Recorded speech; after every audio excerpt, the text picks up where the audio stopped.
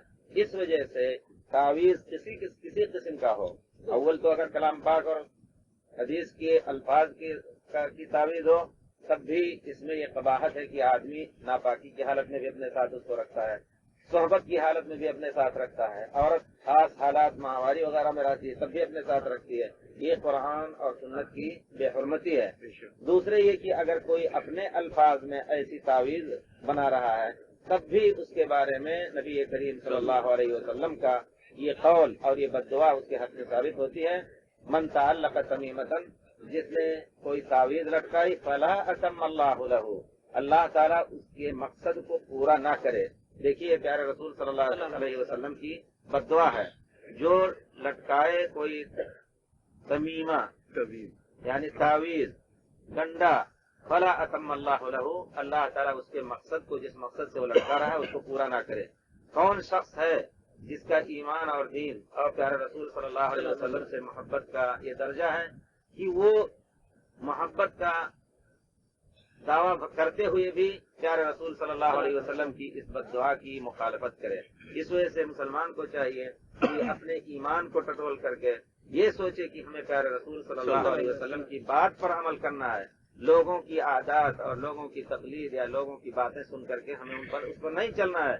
جب پیارے رسول صلی اللہ علیہ وسلم نے اس چیز کے بارے میں بد دعا کی ہے تو یقیناً آپ کی بد دعا قبول ہوگی, جس طرح آپ کی دعا بھی قبول ہوگی. اس وجہ سے آدمی کو ہر اس چیز کے بارے میں جس میں شرک کا شائبہ ہے, پیارے رسول کی مخالفت کا شائبہ ہے, اس سے پرے دور رہنا چاہیے, کوسوں دور بھاگنا چاہیے. جس میں شبہہ بھی ہو, لیکن جہاں پیارے رسول صلی اللہ علیہ وسلم نے واضح طور پر نام دے کر کے اس کا ذکر خاص کر کے جب منع فرمایا ہے تو اس کی طرف تو آنکھ نہیں اٹھانی چاہیے قریب جانے کے بجائے. ومن تعلق ودعۃ فلا ودع اللہ لہ, جو کوئی سیپ, وداع سیپ کو نہیں کہتے ہیں, یہ ایک چیز ہوتی ہے اسی سیپ ہی کی شکل کی گول قسم کی. دیہات میں رہنے والے جانتے ہوں گے, یا آپ جائیں سمندر پہ تو دیکھیں گے وداع گھونگا کہتے ہیں. اسی سیپ تو پتلی لمبی ہوتی ہے, اس کے 2 پٹ ہوتے ہیں, اس طرح ہوتے ہیں, لیکن وہ گھونگا جو ہوتا ہے اس کا منہ جو ہے گول سا ہوتا ہے اور وہ گول شکل کی کا ہوتا ہے. اس کے اندر جانور ہوتا ہے, وہ یہ کیا نام, انڈونیشیا کے لوگ بہت کھاتے ہیں اس کو بڑے شوق سے, اس کا شکار بھی کرتے ہیں. یہاں بھی سمندر میں جائیے جدہ میں ملتا ہے, تو وہ اس کو بھی لوگ اس غرض سے لٹکاتے ہیں, نظر بد سے بچانے کے لیے, بچوں کو یا جانوروں کو یا خود اپنے لیے اس کو لٹکاتے ہیں. نبی کریم صلی اللہ علیہ وسلم نے کہا کہ جس نے یہ چیز لٹکائی فلا ودع اللہ لہ, اللہ تعالیٰ اس کو آرام اور سکون ہرگز نہ دے گا. اللہ نبی کریم صلی اللہ علیہ وسلم نے بد دعا کی کہ اللہ تعالیٰ اس کو آرام اور سکون نہ دے. اس وجہ سے اس سے معلوم ہوا کہ یہ چیز لٹکانی بھی یا اس قبیل کی کوئی بھی چیز ہو جو نظر بد سے بچنے کے لیے, بچانے کے لیے یا کسی بیماری کے بچانے کے لیے یہ سب چیزیں لٹکائیں تو قطعاً یہ علماء نے اس کو شرک, اگرچہ شرک اصغر میں شمار کیا ہے, لیکن بہرحال شرک اصغر جو ہے وہ بہت بڑی چیز ہے. شرک اصغر دوسرے سے گناہ کبیرہ سے چھوٹا نہیں ہے. اس وجہ سے شرک کے معاملے میں بہت ہی حساس رہنا چاہیے. اور ایک دوسری روایت میں نبی کریم صلی اللہ علیہ وسلم نے فرمایا من تعلق تمیمۃ فقد اشرک. دیکھیے کتنے واضح الفاظ ہیں کہ جس نے تعویذ لٹکائی اس نے شرک کیا. من تعلق تمیمۃ, جس نے تمیمہ لٹکایا, تعویذ لٹکائی, فقد اشرکا, تو اس نے شرک کیا. واضح الفاظ ہیں. اس وجہ سے اس شرک کے قریب مسلمان کو ہرگز نہیں جانا چاہیے. اگرچہ لوگ ایمان لاتے ہوئے اسے کوئی شک نہیں, بہت سے لوگ جہالت سے بھی کرتے ہیں, لیکن جہالت کے بعد بہت سے لوگ جان بوجھ کر کے بھی ایمان اور دین, اس میں کوئی شک نہیں, ان کی ایمان اور دین میں شبہ نہیں, لیکن ایمان اور دین کمزور ہوتا ہے. اس وجہ سے وہ یہ سوچتے ہیں کہ ہمارے باپ دادا کرتے ہیں, کیا غلطی کر رہے ہیں, یا ہمارے علاقے میں ہر شخص یہ کرتا ہے, کیا یہ لوگ غلطی پر ہیں. نہیں, غلطی پر اگر نادانی میں اگر کوئی شخص غلطی کر رہا ہے تو اللہ تعالیٰ اس کو معاف کرے گا, لیکن جان بوجھ کر کے اور یہ کہ ہم سیکھنا نہ چاہیں حقیقت جو ہے کسی مسئلے کی, اس نہ چاہنے پر بھی ہمارے اوپر گناہ ہوگا. ہمیں ہر وہ کام جس کے بارے میں شبہ ہو, پیارے رسول صلی اللہ علیہ وسلم کے زمانے میں جو کام بھی کرتے تھے صحابہ کرام, اگرچہ وہ ظاہری طور پر حلال بھی ہوتا تھا, لیکن وہ اپنے کو متہم کر سمجھتے تھے کہ ہم لوگ جاہلیت کے زمانے میں تھے, بالکل جاہلیت یعنی نادانی پھیلی ہوئی تھی، لوگ اللہ کے دین سے دور ہو گئے تھے، تو جو ہم یہ کر رہے ہیں ہو سکتا ہے یہ غلط ہو۔ اس وجہ سے جب پیارے رسول صلی اللہ علیہ وسلم نے پوچھا کہ آج کا دن کون سا دن ہے، یوم النحر قربانی کے دن تھا، تو سب چپ ہو گئے، حالانکہ وہ قربانی کا دن تھا۔ تو کہتے ہیں اللہ و رسول عالم، وہ جانتے تھے کہ ہم تو ایک نام دیتے تھے، ہو سکتا ہے یہ نام شرعی نہ ہو۔ نبی کریم صلی اللہ علیہ وسلم نے پوچھا کہ ای یوم ھذا، مینا میں کھڑے ہو کر کے پیارے رسول نے پوچھا ای یوم ھذا، تو کہتے ہیں کہ اللہ و رسول عالم، وہ یہ سمجھتے تھے کہ بھائی ہم تو ایک نام دیے ہوئے تھے، ہو سکتا ہے وہ نام غلط ہو، کیونکہ ہماری زندگی دینی زندگی گویا دینی زندگی کی ولادت پیارے رسول صلی اللہ علیہ وسلم کی نبوت سے ہوئی ہے، ہر چیز کو وہ نئے سرے سے سمجھنا چاہتے تھے، تو کہتے ہیں اللہ و رسول عالم۔ اس کے بعد کہتے ہیں ای بلد ھذا، شہر مکہ اور مینا سب کچھ جانتے تھے، لیکن وہ کہہ دیتے تھے اللہ اور اس کے رسول زیادہ جاننے والے ہیں۔ اس وجہ سے آدمی کو، ہم لوگ بھی یقیناً ایسے ملکوں میں پلے ہیں جہاں کی ہندوؤں کا رواج تھا، ہندوؤں کے بہت سے رسم و رواج پر باپ دادا عمل کرتے چلے آئے ہیں۔ ہمیں اس وقت ہم یہ کہنا چاہتے ہیں کہ یہ نہ کوئی سوچے کہ ہم جو کچھ کر رہے ہیں ہم نادانی میں کیے ہیں اور کرتے جائیں گے تو نہیں کوئی مواخذہ نہیں ہوگا، نہیں، ہمیں ایک چیز یاد رکھنی چاہیے کہ ہم ہر اس چیز کو جو کرنا چاہیں اس کے بارے میں لوگوں سے پوچھ رہے ہیں۔ الحمدللہ ہر ملک میں، ہر شہر میں علماء کی کثرت ہے، اچھے علماء ہر جگہ آپ کو مل جائیں گے، ان سے پوچھ رکھیں کہ ہم یہ کام کرتے تھے، ہم اس طرح کی میلے کرتے تھے، اس طرح کا اجتماع کرتے تھے، ہم بیٹھ کر کے اس طرح کے اوراد و اذکار کرتے تھے، اس کے بارے میں ہمیں پوچھنا ہے۔ ہو سکتا ہے اس میں سے کوئی چیز غلط ہو، جو چیز صحیح اس پر عمل کریں، جو چیز غلط ہو اس کو چھوڑ دیں۔ یہ ہے اسلام اور دین اور ایمان کا تقاضا، اور اسی کو نبی کریم صلی اللہ علیہ وسلم نے ہر جگہ ابھارنے کی کوشش کی۔ کہہ سکتے ہیں اللہ و رسول عالم۔ ہاں، یہ سوال آپ رکھے پھر انشاءاللہ۔ اچھا سوال کیا بھائی نے، کہتے ہیں کہ نبی کریم صلی اللہ علیہ وسلم کے زمانے میں جب پیارے رسول صلی اللہ علیہ وسلم نے پوچھا مینا کے اندر کہ کون سا دن آج ہے، تو صحابہ نے کہا کہ اللہ اور اس کے رسول زیادہ جاننے والے ہیں۔ تو کیا اس زمانے میں بھی ہم یہ بات کہہ سکتے ہیں کہ اللہ و رسول عالم؟ نہیں، یہ چیز اب اس وقت نہیں کہہ سکتے، کیونکہ نبی کریم صلی اللہ علیہ وسلم اس وقت زندہ تھے، اور نبی کریم صلی اللہ علیہ وسلم کو اللہ تعالیٰ دین بتاتا تھا، سکھاتا تھا، علم دیتا تھا۔ اس وجہ سے اللہ کے بعد پیارے رسول صلی اللہ علیہ وسلم کی طرف نسبت علم کی جاتی تھی، لیکن اس وقت صرف اللہ عالم ہی کہنا صحیح ہے۔ اللہ و رسول عالم، اگر کوئی شخص اس تفصیل سے کہنا چاہے کہ اللہ کی کتاب اور اس کے سنت کے ذریعے سے جو کچھ معلوم ہوگا اس میں زیادہ علم ہوگا، لیکن یہ چیز شبہ کی ہو جاتی ہے۔ اس وجہ سے ان حالات میں، ان زمانوں میں یہ کہنا جائز نہیں کہ اللہ و رسول عالم۔ اس وقت ہم یہ کہیں اللہ عالم، اللہ عالم، اللہ ہی زیادہ جاننے والا ہے یہ حقیقت کیا ہے، کیونکہ پیارے رسول صلی اللہ علیہ وسلم اس وقت بھی غیب تو نہیں جانتے تھے، لیکن وہ چیزیں جو نبی کریم صلی اللہ علیہ وسلم کی بعثت، آپ کی نبوت سے متعلق تھی، نبی کریم صلی اللہ علیہ وسلم اللہ کے بعد سب سے زیادہ جاننے والے تھے۔ اس وجہ سے صحابہ کرام کہتے تھے اللہ و رسول عالم، لیکن جب پیارے رسول نہیں رہے تو اب یہ جز جو ہے یہ کہنا صحیح نہیں رہا۔ بات صحیح ہے آپ کی، سوال بہت اچھا ہے۔ اچھا، ولابن ابی حاتم عن ابی حذیفہ انه راى رجلا في يده خيط، پیارے رسول صلی اللہ علیہ وسلم کے ایک ساتھی حذیفہ ابن یمان ہیں، جن کے بارے میں کہا جاتا تھا کہ پیارے رسول صلی اللہ علیہ وسلم سے بہت ہی قریب رہا کرتے تھے، اور ان کی ایک صفت جو بیان کی جاتی ہے ان کے بارے میں کہا جاتا ہے صاحب سر رسول اللہ صلی اللہ علیہ وسلم، پیارے رسول صلی اللہ علیہ وسلم کے بھید والے، بھید جاننے والے۔ خاص طور پہ نبی کریم صلی اللہ علیہ وسلم نے ان کو آنے والے فتنوں کی، بہت سے فتنوں کی خبر دی تھی کہ یہ چیزیں ہونے والی ہیں، اور منافقین جو مدینے میں تھے ان کو ان کے نام بنام نبی کریم صلی اللہ علیہ وسلم نے حضرت حذیفہ کو بتایا تھا، یہاں تک کہ حضرت عمر رضی اللہ تعالیٰ عنہ، حضرت ابو بکر رضی اللہ تعالیٰ عنہ بھی اس بھید کو وہ نہیں جانتے تھے۔ دیکھیے پیارے رسول صلی اللہ علیہ وسلم نے ان کو ایک خاص خصوصیت سے نوازا تھا۔ حضرت عمر ان کو کہتے تھا باللہ یا حذیفہ اسمان لک رسول اللہ صلی اللہ علیہ وسلم من المنافقین، قسم دلا کر کے اللہ کی قسم ہے حذیفہ بتاؤ کیا پیارے رسول صلی اللہ علیہ وسلم نے مجھے منافق کو نہیں بتایا ہے تمہیں؟ تو کہتے تھے کہ نہیں، تم کو، آپ کو منافق نہیں کہا ہے، لیکن اس کے بعد کوئی بھی یہ سوال کرے گا تو اس کو ہم نہیں بتائیں گے، یہ ان کا کہنا تھا، کیونکہ یہ پیارے رسول صلی اللہ علیہ وسلم کی امانت ہے۔ یہ حضرت حذیفہ رضی اللہ تعالیٰ عنہ فرماتے ہیں انہوں نے خود حضرت حذیفہ نے ایک آدمی کے ہاتھ میں دیکھا کہ وہ بخار کی دفع کی غرض سے، بخار کو دور کرنے کی غرض سے دھاگا باندھ رکھا تھا ہاتھ میں. فقطعہ، حضرت حذیفہ نے اس کو توڑ دیا، کاٹ دیا اس دھاگے کو. وتلا قولہ تعالی، اور حضرت حذیفہ نے اللہ تعالیٰ کی اس کلام پاک کی اس آیت کی آیت کی تلاوت کی. وما یؤمن اکثرهم باللہ الا وهم مشرکون، بہت سے لوگ ایمان تو رکھتے ہیں لیکن اللہ کے ساتھ شرک بھی کرتے ہیں. یعنی ٹھیک ہے ایمان کا ایمان سے نکلنے کا یا کافر ہونے کا شبہ نہیں، لیکن وہ بہت سے لوگ یہ ایمان کا دعویٰ کرتے ہوئے، ایمان کے اعمال کرتے ہوئے شرک کرتے جاتے ہیں. یعنی نادانی میں ہو سکتا ہے کرتے جاتے ہیں، انہوں نے شرک رکھا نام اس کا.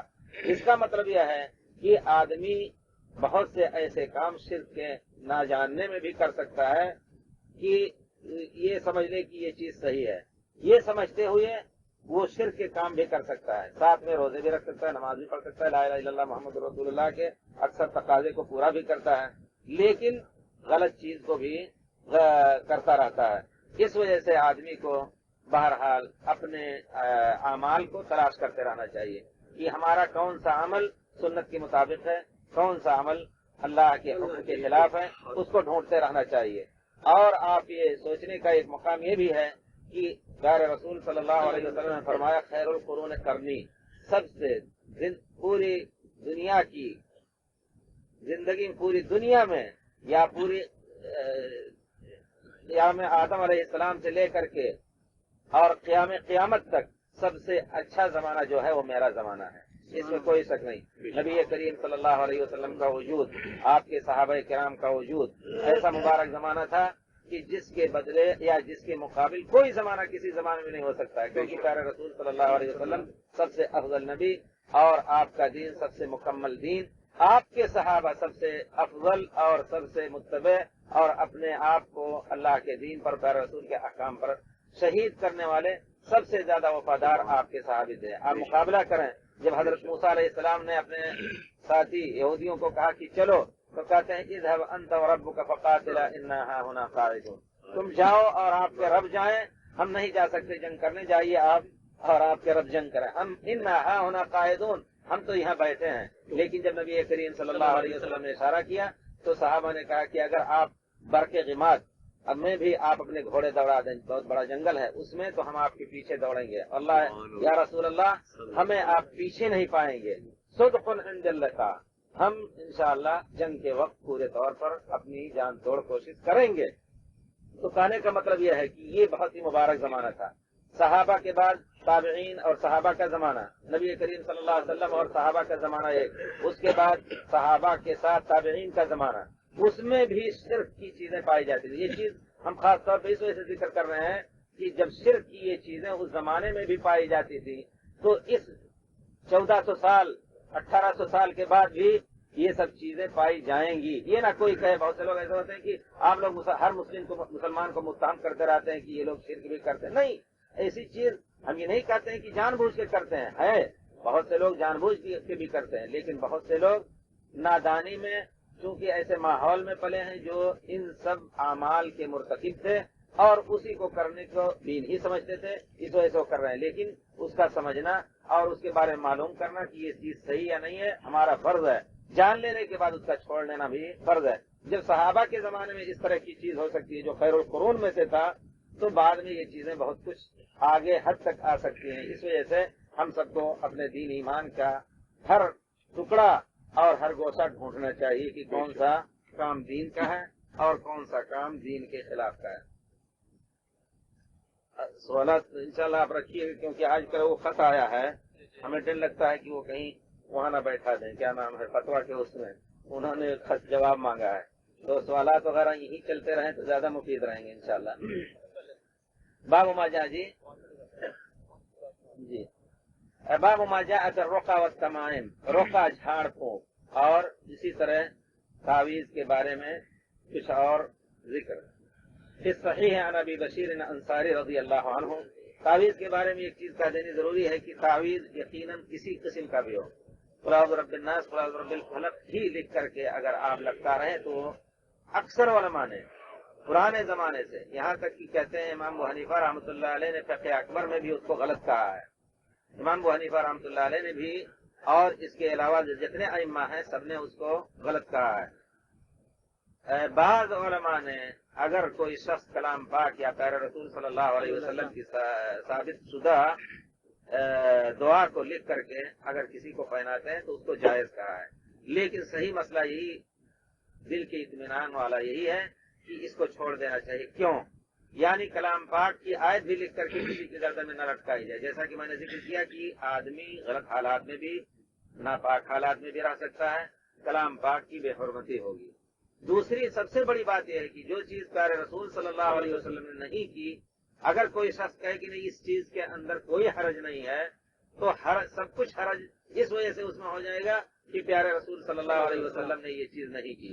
کیونکہ اللہ تعالیٰ نے ہر نبی کو، پیارے رسول صلی اللہ علیہ وسلم فرماتے ہیں اپنی صفت اور اپنے بھائی انبیاء کی صفت کے بارے میں بتاتے ہیں کہ ما بعث اللہ رسولا، اللہ تعالیٰ نے جس نبی کو بھی بھیجا ہے اس نبی کا یہ فریضہ تھا کہ اپنی امت کے لیے جو چیز مفید سمجھیں ان کو بتا دیں، اور امت کے لیے جو چیز نقصان دہ سمجھیں اس سے امت کو ڈرا دیں.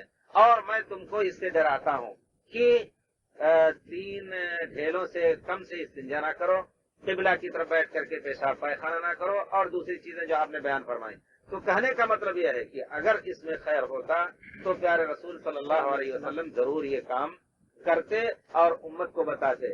آپ کے تعویذ کا یا آپ کے جھاڑ پھونک کا طریقہ کیا تھا؟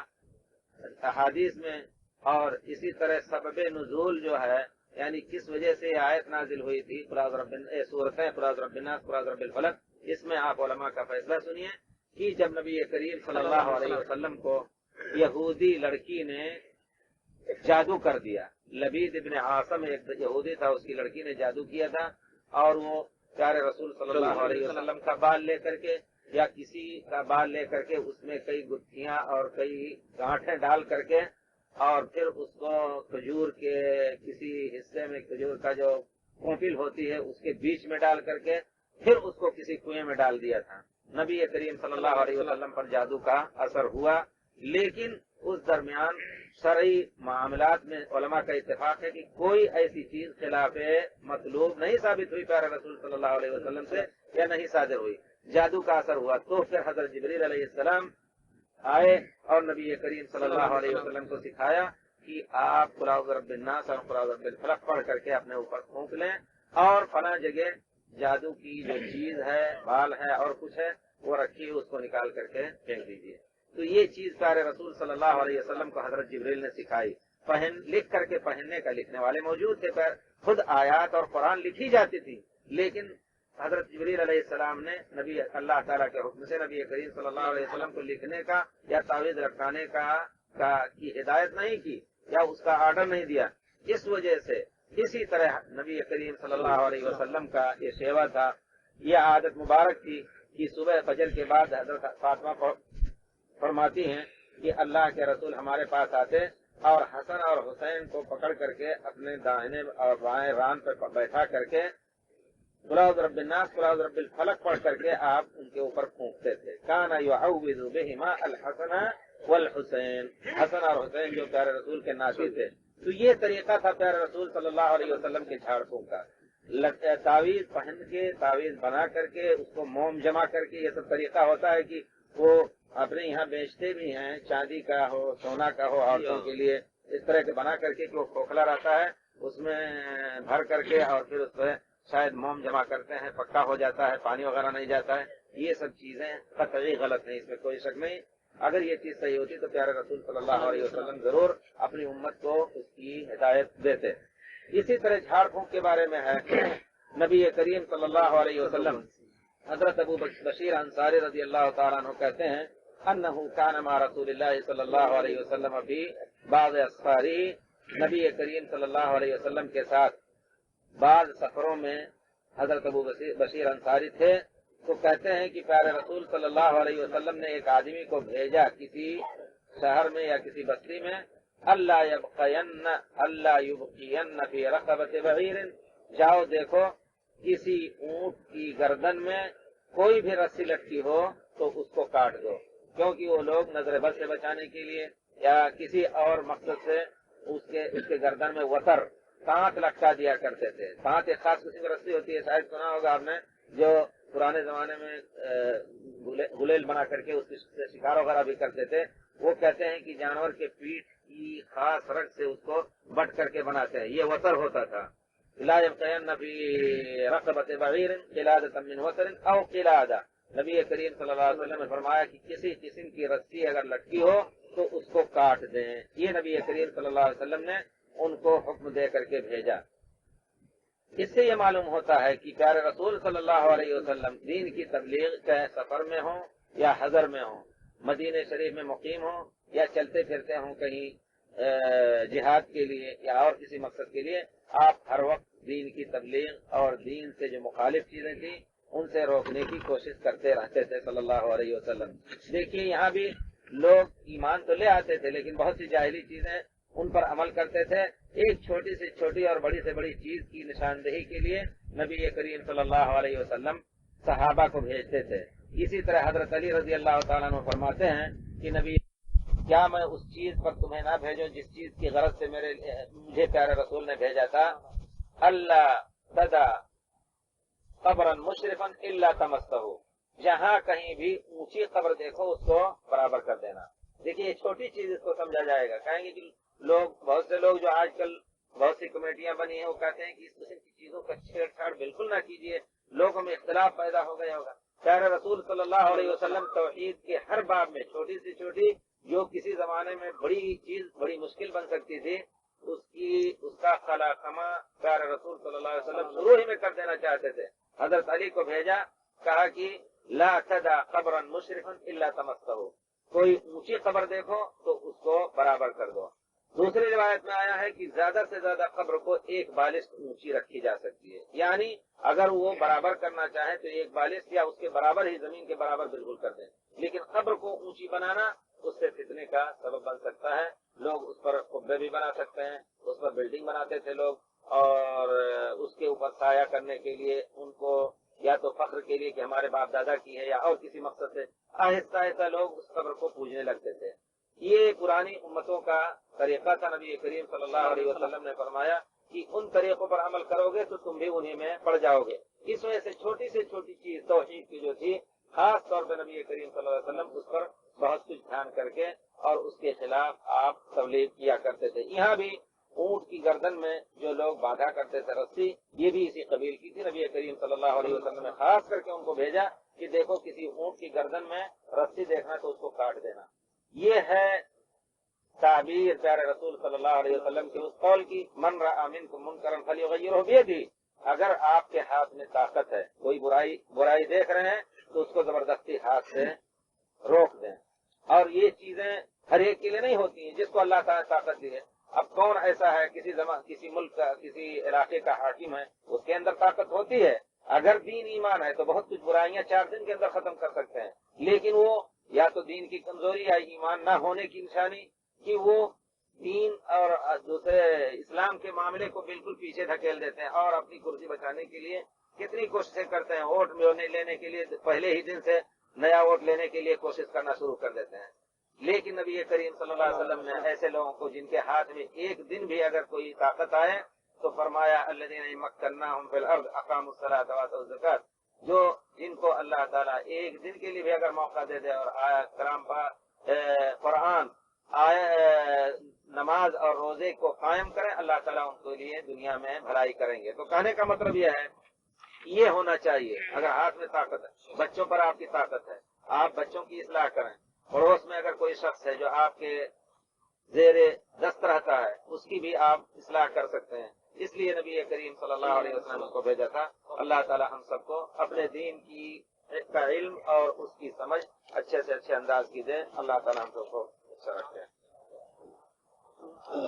سوال ہے یہاں، میں البحرہ میں رہتا ہوں، حج تمتع کرنا چاہتا ہوں. اگر ماہ ذی القعدہ میں عمرہ کر لوں اور پھر پہلی ذی الحجہ سے پہلے مکہ مکرمہ داخل ہو جاؤں، کیا میں مقامی ہو جاتا ہوں؟ نہیں. آپ نے جب حج کے ایام میں، حج کے اشہر میں اگر آپ میقات سے باہر چلے جاتے تو اس کا حکم الگ ہوتا. یعنی کوئی شخص اگر مدینے کا رہنے والا ہے، اس نے شوال میں عمرہ کیا، اگر مکے میں بیٹھ رہا پھر اس کے بعد اس نے حج کیا تو حج تمتع اس کا ہوگا، اس کا حج تمتع ہوگا، یعنی اس کو ہدیہ دینی پڑے گی۔ لیکن اگر کوئی شخص پھر مدینہ واپس چلا جاتا ہے اور نئے احرام سے صرف حج کی نیت سے میقات سے آ رہا ہے ذوالحلیفہ سے، تو مفرد ہوگا، اس کو حج تمتع اس کا حق نہیں ہوگا، اس کو ہدیہ نہیں دینی ہوگی۔ لیکن بہرحال چونکہ یہ داخل میقات ہے، اس وجہ سے جس کسی نے بھی ذوالقعدہ کے مہینے میں یا شوال میں عید کے بعد عمرہ کیا پھر آ کر کے حج کریں گے تو وہ متمتع ہوں گے، ان کے لیے ہدیہ دینا ضروری ہے، یعنی قربانی سمجھ لیجیے کرنا ضروری ہے۔ اور پھر پہلی ذی الحجہ سے مکہ مکرمہ داخل ہو جاؤں، کیا میں مقامی ہو جاتا ہوں؟ مقامی نہیں ہو جاتے ہیں، کیا میں مکہ 8 ذی الحجہ کو احرام مکے سے باندھ سکتا ہوں؟ آپ باندھ سکتے ہیں، لیکن اگر حج کی نیت سے آ رہے ہیں تو آپ کو بغیر احرام باندھے حدود حرم میں داخل ہونا جائز نہیں ہے، سمجھ بات آئی۔ لیکن اگر بیٹھے ہیں عمرہ کر کے تب تو ظاہر بات ہے کہ حج کے دن 8 ذی الحجہ کو آپ کو احرام مکے ہی سے باندھنا، جہاں کہیں بھی ٹھہرے ہیں۔ لیکن اگر آپ نکل گئے پھر وہاں سے آ رہے ہیں حدود حرم میں، آپ احرام باندھے بغیر داخل نہیں ہو سکتے، یہ آپ کا مسئلہ ہے۔ اگر آپ احرام باندھے بغیر داخل ہو گئے تو اس پر دم ہوگا۔ کیا اگر کسی نے ذوالقعدہ کے ماہ میں عمرہ کیا تو اس کے اوپر اس ماہ میں یعنی ذی الحجہ میں حج کرنا ضروری ہے؟ نہیں، اگر پہلا حج اس نے کر لیا ہے، یہ سوال بہت کرتے ہیں لوگ، اگر اس نے فرض حج ادا کر لیا ہے تو اس کے بعد جو بھی عمرہ کریں گے یا جو بھی جتنا بھی حج کریں گے سب نفلی ہوں گے، اور نفلی حج جب تک شروع نہ کر دیں گے وہ اس کا پورا کرنا واجب نہیں ہے۔ یعنی اگر انہوں نے عمرہ کیا اور مکے میں بیٹھے رہے، 7 ذی الحجہ کو اگر نکل کے جانا چاہتے ہیں اپنی ضرورت سے، یا مان لیجیے مکے ہی میں بیٹھے رہے عمرہ حج نہیں کیا، یہ آخری بات آپ سمجھیں کہ مکے ہی میں بیٹھے رہے حج نہیں کیا انہوں نے، ان پر کوئی حرج نہیں ہے کیونکہ یہ ایک نفلی چیز ہے، لیکن کر لیں تو افضل ہے۔ یعنی اگر مکے ہی میں بیٹھے رہے یا سفر کر گئے 7 ذی الحجہ کو، کل حج ہے تو ان پر کوئی حرج نہیں۔ بحوالہ قرآن سنت یہی ہے انشاءاللہ۔ حوالہ قرآن سنت ذرا بڑا لگ جاتا ہے کیونکہ ہم لوگ مطلب یہ ہے کہ کوشش تو کرتے ہیں، لیکن آپ پوچھیں کہ انشاءاللہ کوشش کر کے صحیح مسئلہ بتاؤ، لیکن قرآن سنت کا نام دیکھ کر کے ڈر لگتا ہے، یہی ہے مسئلہ صحیح انشاءاللہ۔ اس میں ہم کوشش یہی کرتے ہیں کہ بغیر کسی مذہب کے قید کے جو صحیح مسئلہ ہو، اللہ کا شکر ہے کہ اسی پر ہماری تعلیم ہوئی اور اسی پر بچپن ہی سے پلے ہیں اللہ کے شکر سے، اور ہم تمام ائمہ کو مانتے ہیں۔ لیکن جو چیز جس کے بارے میں صاف آیا ہے کہ یہ حدیث کے خلاف ہے، یہ قول، ہم یہ سوچتے ہیں کہ امام نے ہو سکتا ہے نہ کہا ہو، چلتے چلتے ان سے یہ چیزیں لگ گئی ہوں، لگا دی گئی ہوں، کیونکہ پیارے رسول صلی اللہ علیہ وسلم کی ذات پر بھی بہت سی احادیث گڑھ دی گئی ہیں۔ اس وجہ سے یہ چیز بہرحال ہونی چاہیے کہ ہمیں صحیح مسئلہ جو قرآن اور سنت کے قریب ہو اسی کو لینا چاہیے۔ اگر قرآن سنت میں صحیح مسئلہ نہ ملے تو کسی کا بھی قول جو زیادہ آسان ہو امت کے لیے اور زیادہ قریب ہو اسی کو لینا چاہیے۔ اسی پر ہم عمل کرتے ہیں انشاءاللہ آپ کے مسئلے کے لیے۔ حج کی نیت سے آنے والا آفاقی نماز میں قصر کرے یا پوری پڑھے؟ آپ جب مقیم امام کے پیچھے سفر ہی میں ہو، آپ مثال یہ سمجھیں کہ آپ جا رہے ہیں ابھی مدینہ شریف، اگر آپ سب مسافرین الگ پڑھ رہے ہیں تو آپ قصر پڑھیں گے، لیکن آپ کسی مقیم امام کے پیچھے پڑ گئے، راستے میں جو مسجدیں ہیں مقیم امام 4 رکعت پڑھا رہے ہیں ظہر کی، تو آپ کو ان کے پیچھے 4 ہی پڑھنی ہے۔ اس کا مطلب ہے کہ مکے میں جب بھی پہنچیں گے مقیم امام کے پیچھے آپ پڑھیں گے تو آپ کو 4 ہی پوری پڑھنی ہے، اور اس کے بعد آپ 4 دن سے زیادہ جب آپ کے اقامت کی نیت ہو گئی تو نماز پوری پڑھنی ہوگی، ہر حالت میں، اکیلے بھی پڑھیں گے ہوٹل میں یا جہاں ٹھہرے ہیں وہاں 4 رکعت پڑھنی ہوگی، کیونکہ آپ کو تو آگے 1.5-2 مہینے یہاں رہنے کا پروگرام ہے۔ البتہ جب آپ سفر شروع کر دیں گے مکہ اور مدینہ کے درمیان، وہاں آپ قصر پڑھیں گے، مدینہ پہنچ کر کے آپ پوری پڑھیں گے، مکہ پہنچ کر کے پوری پڑھیں گے۔ رہ گئی بات مینا میں اور عرفات اور مزدلفہ میں، یہ حج کے کاموں میں قصر ہے، یہ نہ سوچیں آپ کی سفر سے اس کا تعلق ہے۔ یعنی جب آپ مکے کا کوئی بچہ یہاں پلا بڑھا پیدا ہوا، وہ بھی اگر حج کے لیے نکلے گا تو مینا میں قصر پڑھے گا، عرفات میں قصر پڑھے گا۔ اس کا مطلب یہ ہے کہ یہ قصر کا تعلق حج میں، یہ اس کا تعلق سفر سے نہیں ہے، یعنی یہ حج کے کاموں میں سے ایک کام ہے۔ اس کی سب سے بڑی دلیل یہ آپ سمجھیں، جیسے قرآن سنت سے آپ لوگ پوچھ رہے ہیں تو یہ دلیل ہے کہ مکے کے لوگوں نے نبی کریم صلی اللہ علیہ وسلم کے ساتھ حج کیا، اور سب پیارے رسول صلی اللہ علیہ وسلم کے پیچھے آپ ہی کی نماز پڑھتے تھے. کسی روایت میں نہیں آیا ہے کہ مکے والوں کو آپ نے ہدایت کی کہ ہم تو قصر پڑھیں گے, آپ لوگ مکے والے ہیں اس وجہ سے آپ لوگ پوری پڑھیں, کہیں نہیں آیا ہے. یا کہیں کسی صحابی نے آپ سے کہ صحابی نے نہیں بیان کیا, آپ کو کہیں نہیں یہ بات ملے گی کہ ہم لوگ پوری پڑھا کرتے تھے مکے والے. اس وجہ سے بات یہی رہی کہ مکے اور مینا, عرفات اور مزدلفہ میں کوئی بھی جو حج کی نیت سے نکلے گا اس کو قصر پڑھنا ہے. ہاں یہ چیز اگر کوئی شخص خادم حجاج بن کر کے جا رہا ہے, ڈرائیور ہے اور کچھ ہے, وہ محرم نہیں ہے, تو اس کو اپنی پوری نماز پڑھنی ہے, کیونکہ وہ نہ تو مسافر ہے اور نہ حج کے احرام سے متعلق ہے. اس وجہ سے اس کو نماز پوری پڑھنی ہوگی. یعنی اگر امام صاحب ظہر کی 2 رکعت پڑھ رہے ہیں تو ان کے پیچھے 2 رکعت پڑھ کر کے 2 رکعت اپنی وہ پوری کریں گے. ظہر کے ساتھ عرفات میں اثر نہیں پڑھیں گے, نہیں پڑھ سکتے. مزدلفہ میں وہ ظہر کے ساتھ مغرب کے ساتھ عشاء نہیں پڑھ سکتے, مغرب کی پوری نماز پڑھیں گے, سنت پڑھیں گے. اور اسی طرح یہ فرق آپ لوگ واضح سمجھیں انشاءاللہ. ماہ ذی الحجہ میں قبل از حج نفلی روزہ رکھ سکتا ہے یا نہیں؟ رکھ سکتے ہیں. ماہ ذی الحجہ خاص طور پہ عشرہ اوائل کی بہت بڑی فضیلت ہے, لیکن 7 ذی الحجہ تک آپ رکھ سکتے ہیں. باقی 8 کو اگر چھوڑ دیں, 9 کو پیارے رسول صلی اللہ علیہ وسلم نے قطعاً نہیں رکھا روزہ عرفات میں. اسی طرح حج کے ایام میں, ایام تشریق میں نبی کریم صلی اللہ علیہ وسلم نے منع فرمایا.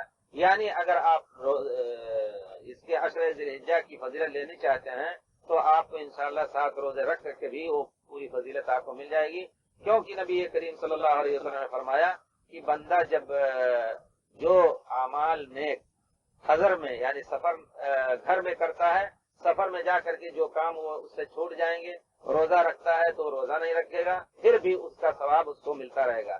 جس طرح آپ کو 2 رکعت پڑھ کر کے 2 رکعت نفل ظہر کی اور 4 رکعت بعد کی اور 4 رکعت 8 8 16 4 4 8 2 10 15 اس کا پورا ثواب آپ کو ملے گا. اسی طرح آپ 7 ذی الحجہ تک روزہ رکھ کر کے انشاءاللہ پورا 10 ذی الحجہ کا اجر لے سکتے ہیں. اور اگر نہ رکھنا چاہیں تو آپ کے اوپر وہ نفلی چیز ہے, واجب نہیں ہے. وقوف ہے, لیکن عرفات میں پیارے رسول صلی اللہ علیہ وسلم نے روزہ نہیں رکھا ہے.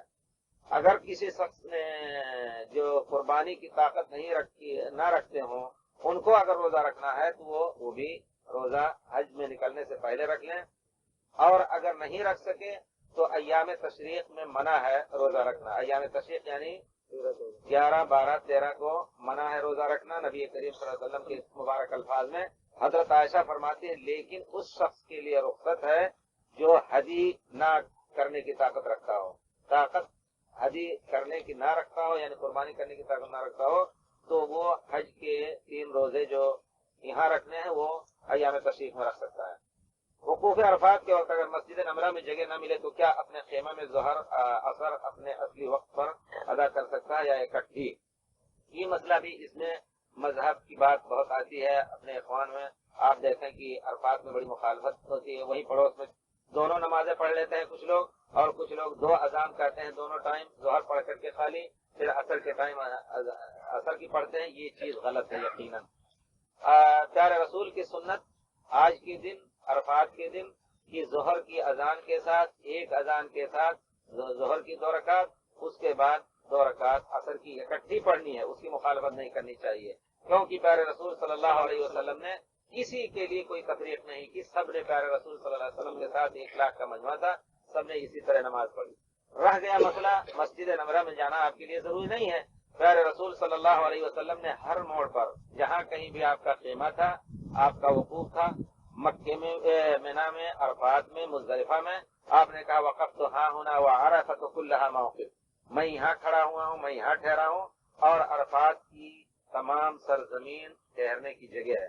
اس وجہ سے جہاں کہیں بھی آپ کو موقع ملا آسانی سے, اور مسجد اتنی بڑی نہیں ہے کہ سب کے لیے کافی ہو جائے, اور اللہ تعالیٰ نے اتنا بڑی تکلیف بھی نہیں دی ہے آپ کو زبردستی آپ جائیں اور دھوپ اور گرمی برداشت کر کے سڑکوں پر نماز پڑھے نا, یہ سب بھی نہیں ہے. انشاءاللہ آپ اپنے خیمے میں اگر امام کی آواز پہنچ رہی ہے تو ان کے پیچھے آپ خیمے میں نماز پڑھ لیں, ورنہ الگ جماعتیں جتنی ہو سکیں اکٹھے ہو کر کے ایک آدمی دونوں نمازیں ظہر اور عصر کی اکٹھی قصراً پڑھا دیں. جی. ہاں تو نہیں سن سکتا تو خطبہ کے بعد یہ سوچ لیں کہ امام نے پڑھ لیا ہوگا، اس کے بعد آپ جو بھی پڑھنا چاہے الگ الگ اپنے جمعوں میں. جی خطبہ کے بارے میں خطبہ یعنی امام صرف کریں گے. آپ یعنی گویا یہ سوال کرنا چاہتے ہیں کہ اگر ہم اپنے خیمے میں جماعت کرانا چاہتے تو خطبہ بھی دیں؟ نہیں، یہ چیز مشروع نہیں ہے. خطبہ امام دیں گے اور اس کے بعد آپ کی نمازیں جو ہیں دونوں کہیں بھی آپ اگر امام کی آواز سن رہے ہیں ان کے پیچھے جماعت بنا کر کے پڑھ لیں اگر خیمہ قریب ہے، نہیں تو چند خیموں کے آدمی مل کر کے کوشش کر کے جماعت بڑی سے بڑی بنا کر کے پڑھ لیں. جی نہیں، اذان ایک ہوگی اور اقامت 2 ہوگی. ظہر کے لیے الگ اقامت اور عصر کے لیے الگ اقامت. اسی طرح مزدلفہ میں بھی عشاء کے لیے مغرب کی اذان ہوگی اور اس کے مغرب کی نماز پڑھیں گے، پھر اس کے بعد عشاء کی نماز دوسری اقامت ہے. عرفات وغیرہ میں ان کو پوری نماز پڑھنی ہوگی. یعنی امام کے پیچھے اگر آپ مسجد میں ڈیوٹی ہے آپ کی تو آپ امام کے پیچھے 2 رکعت ظہر کی پڑھ کر کے پھر آپ وہ سلام نہ پھیریں، وہ تو سلام پھیریں گے، آپ سلام نہ پھیریں، 2 رکعتیں اٹھ کر کے اپنی پوری کر کے پھر سلام پھیریں اور ان کے پیچھے آپ عصر بھی نہ پڑھیں کیونکہ عصر کا ٹائم آپ کے لیے ابھی نہیں ہوا ہے، یہ صرف حاجیوں کے لیے ہے. پھر عصر کے ٹائم آپ الگ عصر کی نماز 4 رکعت پڑھیں. جب لوگ چھٹی کاٹ کے آتے ہیں اپنے ملک سے تو کیا ان پر لازم عمرہ ادا کر کے آئیں یا کریں؟ نہیں، کوئی بھی شخص جس نے ایک عمرہ کر لیا ہے، ایک حج کر لیا ہے، اب جب بھی چاہے وہ کر سکتا ہے اور نہ چاہے تو اس کے اوپر کوئی لازم نہیں ہے. آپ آئیں، اچھا ہے کہ موقع ہے کر لیں، ٹھیک ہے. نہ کرنا چاہیں تو بغیر احرام کے مکے میں داخل ہو سکتے ہیں، کوئی حرج نہیں ہے. احرام باندھ کر آئے یا 1-2 دن کے بعد کر لے، کوئی حرج نہیں. جب اطمینان ہو جائے موقع ملے اس کو تو کر لے کیونکہ وہ صرف عمرے اور حج کی نیت سے نہیں آ رہا ہے. لیکن جو شخص حج اور عمرے ہی کی نیت سے آ رہا ہے اس کو یہ جائز نہیں کہ میقات بغیر احرام پہنے ہوئے یا بغیر لبیک پکارے ہوئے میقات سے گزرے. لیکن جو شخص عمرے کی نیت یا حج کی نیت سے نہیں آ رہا ہے وہ کسی حالت میں بھی آ سکتا ہے. جی گزارش ہے میرے ہاں بیٹا ہوا ہے، اللہ تعالیٰ اس کو اپنے دین پر چلائے، صحیح سالم زندگی گزارنے کی توفیق دے. عقیقہ کرنا لازم ہے. عقیقے کے بارے میں بہت سے علماء نے کہا کہ واجب ہے اور یہ بچے کا حق ہے، لیکن بہت سے علماء نے کہا ہے کہ یہ سنت مؤکدہ ہے. بہرحال جیسا بھی ہے، پیارے رسول صلی اللہ علیہ وسلم نے صحابہ نے تنگی میں بھی عقیقوں کو نہیں چھوڑا، اس وجہ سے یہ چیز کرنی چاہیے. اس کے لیے خاص مدت کیا ہے؟ 7ویں دن سب سے افضل دن ہے. پیارے رسول نے فرمایا کہ اس کے لیے عقیقہ کرو اور 7ویں دن اس کے نام کا اعلان کرو تاکہ غلط نام نہ اس کے چھٹکیلا بڑکیلا اس کے نام سے آ جائے. اگر دیر ہو جائے تو کسی وقت بھی اس کے نام سے آدمی خود اپنا عقیقہ بھی کر سکتا ہے. مولوی مکی صاحب سے میں نے پہلے بہت حج ادا کر چکا ہوں. اچھا، میں مولوی مکی نہیں ہوں، اگر مکے ہی میں رہتا ہوں، لیکن یہ ہے کہ مولانا مکی صاحب وہاں ہیں، ان سے بھی پوچھ سکتے ہیں. پہلا اپنا باقی اپنے رشتہ داروں کے نام سے کیے، اب میں پھر اپنے نام سے حج ادا کرنا چاہتا ہوں. اگر کر سکتا ہوں تو قربانی دینا لازم ہے. اگر آپ مکی کے مقیم ہیں، حج کر رہے ہیں، عمرہ بھی کر لیا آپ نے، تو آپ کے اوپر قربانی لازم نہیں ہے. اگر آپ باہر سے آ رہے ہیں تو جس طرح باہر کا آدمی تمتع کرے گا تو قربانی ہوگی، قران کرے گا تو قربانی ہوگی، اور اگر حج افراد کرے گا تو قربانی نہیں ہوگی. وہی سب کچھ ہے. چاہے آپ نے کئی حج کر لیے ہوں، لیکن جب نفلی حج بھی کریں گے تو حج کے شروط کے ساتھ اور اس کو پورا کرنا. یہ نہیں کہ نفلی حج ہے تو کنکری بھی نہ مارے تو ہو جائے گا، یا قربانی اگر لازم ہے نہ کریں تو ہو جائے گی. نہیں، جب کرنا ہے جیسے 2 رکعت نماز پڑھنی ہے تو آپ کو پورے طور پر نماز پڑھنی ہے. میں اپنے بچوں کا عقیقہ سب کا ایک ساتھ کرنا چاہتا ہوں، کیا ایک ساتھ کر سکتا ہوں؟ اگر پہلے توفیق نہیں رہی ہے، آپ نے کیا یا نہیں کیا یا سستی کی تو آپ کر سکتے ہیں. اور ساتھ کیا ماں باپ کا عقیقہ بھی ہو سکتا ہے؟ یہ مسئلہ ذرا مشکل ہے. ماں باپ کا عقیقہ یہ چیز نہیں رہی ہے. آدمی خود اپنے عقیقے کے بارے میں تو علماء کہتے ہیں کہ خود کر سکتا ہے، لیکن ماں باپ یا دادا پردادا کا عقیقہ یہ چیز سننے میں نہیں آئی، اس وجہ سے اس کے بارے میں شبہ ہے. البتہ اپنا عقیقہ بھی کر سکتا ہے، یا بچے بڑے ہو گئے اگر پہلے نہیں کیا تو سب کا اکٹھا کر سکتا ہے یا متفرق اوقات میں کر سکتا ہے انشاءاللہ. سب کے لیے ایک الگ الگ. جی سب کے لیے ایک دے سکتا ہے. ہاں، یہ مسئلہ بہت اہم ہے. کیا جیسے قربانی ہے، قربانی میں 7 آدمی ایک اونٹ میں شریک ہو سکتے ہیں، ہدی میں 7 آدمی ایک اونٹ میں یا ایک گائے میں شریک ہو سکتے ہیں. کیا عقیقے میں بھی ایک اونٹ یا ایک بکری ایک گائے میں 7 آدمی شریک ہو سکتے ہیں؟ نہیں، یہ چیز صحیح نہیں ہے، کیونکہ نبی کریم صلی اللہ علیہ وسلم کی مبارک الفاظ جس سے علماء نے یہ مسئلہ لیا ہے کہ اریقو عنہ دمن، بچے کو 7ویں دن سر مڈاؤ اور ایک خون اس کے لیے بہاؤ اللہ کی راہ میں، ایک خون. تو ایک خون چاہے بڑا ہو یا چھوٹا اس کے نام سے اکیلے ہونا چاہیے. اونٹ ذبح کریں گے تب بھی ایک آدمی. یہ مسئلہ باقاعدہ علامہ ابن قیم کی یہ کتاب ہے تحفۃ المولود فی احکام المولود، بچوں کے احکام سے متعلق انہوں نے یہ کتاب لکھی ہے. اس میں باقاعدہ علماء کا یہ استنباط اور حدیث شریف کے ان الفاظ سے یہ مسئلہ نکال کر کے کہا ہے کہ نہیں، 7 آدمیوں کا عقیقہ ایک اونٹ یا ایک گائے میں نہیں ہو سکتا. آپ کا سوال بڑا اچھا رہا. میں انڈیا سے آیا ہوں اور 2 شوال کو عمرہ کیا، مجھ پر حج لازم ہے؟ اگر پہلے آپ نے حج کر لیا ہے، حج کی نیت سے نہیں، حج کے نیت سے آئے ہیں تب تو کرنا لازم ہے.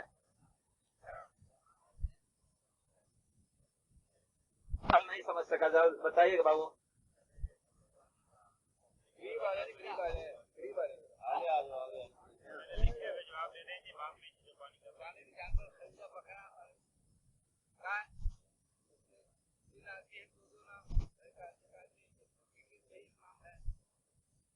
کوئی حرج نہیں ہے، یعنی قربانی میں 7 آدمی کا نام ہو سکتا ہے لیکن عقیقے میں 7 آدمی کا نام نہیں آ سکتا. ایک سر کے اوپر ایک بکرا، یعنی ایک بچے کے لیے ایک بکرا یا ایک اونٹ یا ایک گائے، پوری ایک جان، پوری ایک جان کے بدلے عقیقے میں. لیکن قربانی میں 7 آدمی شریک ہو سکتے ہیں، اونٹ میں بھی اور گائے میں بھی. 2 آدمی، 2 آپ اپنی طرف سے کریں، 2 دوسرا کرے اور ایک الگ کرے، کوئی فرق نہیں ہے. ایک ضروری نہیں ہے کہ سب ایک ہی رکھا ہے. جی جی ہاں، لڑکے کے لیے جو ہے 2 ہے اور لڑکی کے لیے 1 ہے. نبی کریم صلی اللہ علیہ وسلم نے حسن اور حسین کی طرف سے 2 میڈھے کیے. جی صحیح ہے. آپ نے سوال کیا ہے کہ اگر آپ کوئی بھی حج کے لیے آ رہا ہے، عمرے کے لیے آ رہا ہے، اسی نیت سے یہاں آ رہا ہے تو اس کو تو عمرہ کرنے کے بعد حج کرنا لازم ہے. لیکن اگر کوئی شخص نفلی عمرہ کر رہا ہے، یہاں مقیم ہے، اس نے حج پہلے کر لیے ہیں تو اس کے اوپر حج لازم نہیں. یہ سوال بہت گزر چکا ہے. اگر نہیں ہے تو میرے بہنوئی صاحب کا میرے آنے کے بعد انتقال ہو چکا ہے، میں ان کے نام سے حج بدل کر سکتا ہوں. جی ہاں کر سکتے ہیں، اس میں کوئی شک نہیں. اور اگر کر سکتا ہوں تو کون سا حج کرنا ضروری ہے؟ قربانی ضروری نہیں. اگر حج افراد ان کے نام سے کریں گے، لیکن آپ نے چونکہ عمرہ بھی کر لیا، اگرچہ اپنے نام سے کیا ہے شوال میں، پھر حج ان کے لیے کریں گے، پھر بھی قربانی آپ کو دینی ہوگی، کیونکہ آپ نے حج اور عمرہ کو ایام حج میں اکٹھا کیا. یہ نہ کوئی سوچے کہ نہیں ایک ہی آدمی سے. اللہ تعالیٰ فرماتے ہیں فمن تمتع بالعمرۃ الی الحج فما استیسر من الہدی، جس شخص نے عمرہ اور حج ایام حج میں اکٹھا کیا، اس میں یہ تفریق نہیں کہ کسی عمرہ کسی دوسرے کے نام سے اور حج کسی دوسرے کے نام سے. تو گویا اگر آپ نے عمرہ اپنے نام سے کیا اور حج کسی اپنے بہنوئی کے نام سے کر رہے ہیں تب بھی آپ کو قربانی دینی ضروری ہے. کون سا آپ بھائی شور نہ کریں. جی پیچھے ہو کر کے ذرا. میں نے رمضان کے بعد مدینے سے آتے ہوئے عمرہ کیا اور پھر طواف الوداع کر کے جدہ چلے گئے. کچھ دن بعد پھر مکہ واپس آ گئے، لیکن نہ جدہ سے احرام باندھا نہ عمرہ کیا. اب ہمارا حج تمتع ہوگا یا دوبارہ مسجد عائشہ سے عمرہ کریں؟ آپ کا حج تمتع ہی ہوگا، کیونکہ آپ نے اس درمیان حج کر لیا ہے. اب آپ یہاں بیٹھ کر کے عمرہ کر سکتے ہیں، اگرچہ احرام پہن کر کے نہیں آئے، کیونکہ ابھی آپ کو صرف حج کی نیت تھی اور آپ یہیں رہتے ہیں، مکے ہی میں رہتے ہیں. اس وجہ سے اگر آپ نے تمتع کیا ہے تو آپ کے اوپر قربانی لازم نہیں ہے. ہماری جہاز کیا نہیں، یہ تو جہاز کا مسئلہ آ گیا. ہمارا حج تمتع ہوگا یا دوبارہ مسجد عائشہ سے عمرہ کریں؟ ہمارے جہاز کی سیٹ 11 ذی الحجہ رات 10 بجے ہے. ہم 12 کی کنکری مارے بغیر یا کسی کے ذمہ لگا کر جا سکتے ہیں؟ نہیں جا سکتے، کیونکہ آپ کو ابھی جب سیٹ آپ کی 11 ذی الحجہ کو ہے اور حج مکمل نہیں ہوا تو سیٹ اس دن رکھنا ضرور جائز ہی نہیں ہے آپ کے لیے، کیونکہ ابھی آپ کو کنکری بھی مارنی ہے اور مینا میں رات گزارنی ہے، پھر اس کے بعد طواف وداع بھی لازم ہے. یہ نہ سوچیں کہ ہمیں کنکری کسی کے حوالے کر کے چلے جائیں. طواف وداع بنفسہ ہی آپ کو کرنا ہے، کوئی آپ کی طرف سے کوئی طواف وداع نہیں کر سکتا. اگر کسی نے طواف وداع نہیں کیا تو اس کے لیے قربانی دم دینا واجب ہو جائے گا. اسی طرح اگر آپ نے کسی کو رات گزار کر کے کسی کو ذمہ لگا دیا تو یہ مسئلہ حل ہو سکتا ہے، لیکن قربانی جو ہے یہ طواف وداع چھوڑنے کی وجہ سے آپ کو قربانی دینی ضروری ہے۔ اگر رات گزارے بغیر 12 کی، 11 سے نہیں، دن بھی باقی ہے، رات بھی باقی ہے، اس رات کی چھوڑنے کی وجہ سے 12 کی رات چونکہ آپ نہیں گزار سکتے مینا میں اس صورت میں، اس وجہ سے اس کے لیے الگ ایک قربانی، اور طواف وضع نہ کرنے کی وجہ سے الگ ایک دم، یعنی 2 دم آپ کو دینا ہوگا اس شکل میں۔ یہ چیز بہرحال غلط ہے۔ اس طرح کی سیٹ کسی یعنی بہت ہی ضروری وجوہ کی بنا پر تو کر سکتا ہے آدمی، لیکن اختیاراً یہ چیز نہیں ہونی چاہیے۔ بہت سے لوگ ایسا کرتے ہیں اور بہت سی کمپنیاں ایسا کرتی ہیں۔ ایک چیز آپ کے حج کا مسئلہ ہے، کمپنیوں کو تو اپنی مصلحت نکالنی ہے، آپ اپنی مصلحت کے سامنے رکھیں اور سیٹ کو بہرحال پیچھے کرا دیں ایک دن۔ جی، میری بیوی نے عمرہ رمضان میں کیا تھا، جب رمضان کے بعد مکہ آئے تو مخصوص ایام کی وجہ سے عمرہ نہ کر سکی، اب مسجد عائشہ سے عمرہ کرنا ضروری ہے؟ نہیں، عمرہ کرنا ضروری نہیں، کیونکہ عمرہ ایک ہی فرض تھا، وہ کر لیا انہوں نے۔ اگر کرنا چاہیں تو پھر مدینہ وغیرہ جائیں تب عمرہ کریں، مسجد عائشہ سے عمرہ صحیح نہیں کہا ہے علماء نے۔ جی جلدی کریں ذرا سا۔ ہم مکہ مکرمہ میں کام کرتے ہیں، اگلے سال حج کر لیے، پھر اس سال رمضان میں عمرہ بھی کیے اور 15 دن کے لیے ہم ریاض چلے گئے تو آپ ادا کیے بغیر ہم پر دم واجب ہے؟ واجب نہیں ہے انشاءاللہ، جب آپ یہی رہنے کا آپ کا فیصلہ ہے اور ہم کو انشاءاللہ حج بھی کرنا ہے تو کون سا حج کریں؟ قرآن حدیث کی روشنی میں انشاءاللہ آپ کا حج، چونکہ آپ مقیم کی حیثیت ہے آپ کی، اس وجہ سے حج افراد کر لیں گے، کوئی حرج نہیں۔ جی ہم ریاض سے آئے، علاج کیا ہے، پاکستان سے آئے، آپ ہی کہہ لیں۔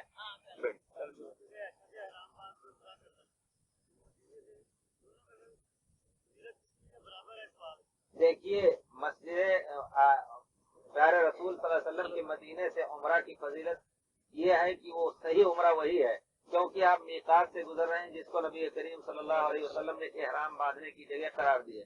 مسجد عائشہ خاص حالات کے لوگوں کے لیے عمرے کی ہے، ہر آدمی کے عمرے کے لیے نہیں ہے، اس وجہ سے بہت سے علماء نے اس عمرے کو صحیح نہیں کہا ہے، اور وہاں پیارے رسول کے میقات سے عمرے کو کسی نے شبہ نہیں ظاہر کیا کہ یہ صحیح نہیں ہے۔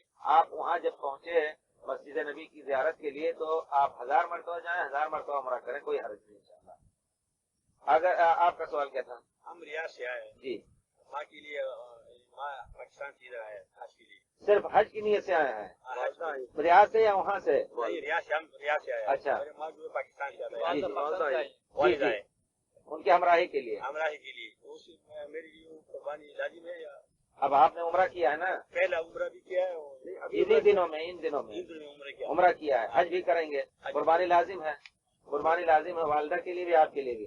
اگر چھلا یا انگوٹھی صرف اپنے شوق کے لیے پہنی جائے تو اس کے بارے میں کیا حال ہے؟ یہ بھی منع ہے، کیونکہ ہر اس چیز سے جس سے غلط چیز کی مشابہت ہوتی ہے، نبی کریم صلی اللہ علیہ وسلم نے اس قسم کی بات اور اللہ تعالیٰ نے اس قسم کی بات بولنے سے منع کیا ہے، اور وہ کام جو کسی حرام کام کے شبہے کے ساتھ یا اس سے اشتباہ ہوتا ہو اس سے بھی منع کیا گیا، اس وجہ سے یہ چیز صحیح نہیں ہے۔